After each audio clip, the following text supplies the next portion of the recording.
I'm Mr. Mauser Man, and welcome to Gun01, a series where I teach basic firearms knowledge at a level anyone can understand.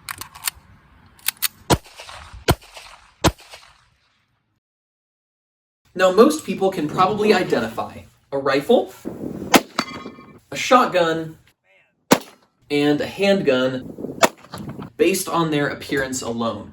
Most people do not, however, probably know the features that make these types of things unique. So let's go through them, starting with the rifle. Both rifles and shotguns are long guns that are shoulder fired, meaning that you're going to pick it up and put it in your shoulder. But what makes a rifle is the rifled barrel. Rifling is grooves inside of the barrel that will spin the projectile to keep it stabilized and more accurate out to longer ranges.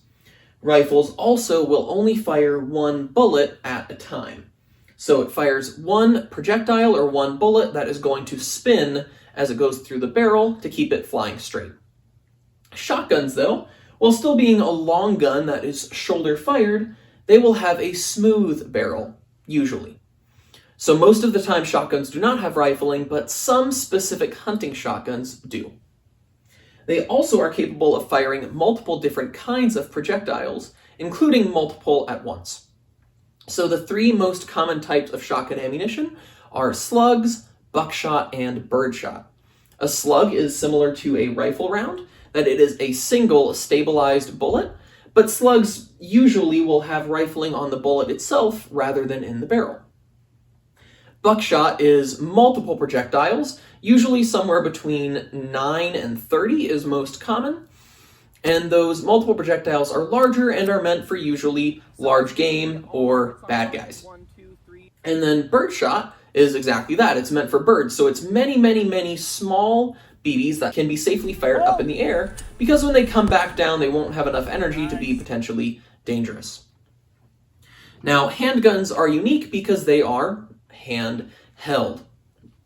Handguns are almost always less powerful than a rifle, but not always. This handgun is more powerful than this rifle.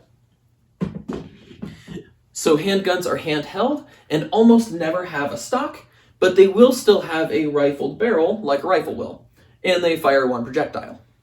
The most common types of handguns you'll see will be auto loaders like this one, where every time you pull the trigger and it fires a round, it will cycle a new round into the chamber. Or revolvers, where you load up the cylinders and they revolve like that. Now, there are some firearms that don't fit neatly into these three categories. Almost everything will fit in pretty neatly into rifle, shotgun, or handgun. Now, next week we'll do a fly overview of the different parts of guns, and we'll focus mainly on where there's overlap between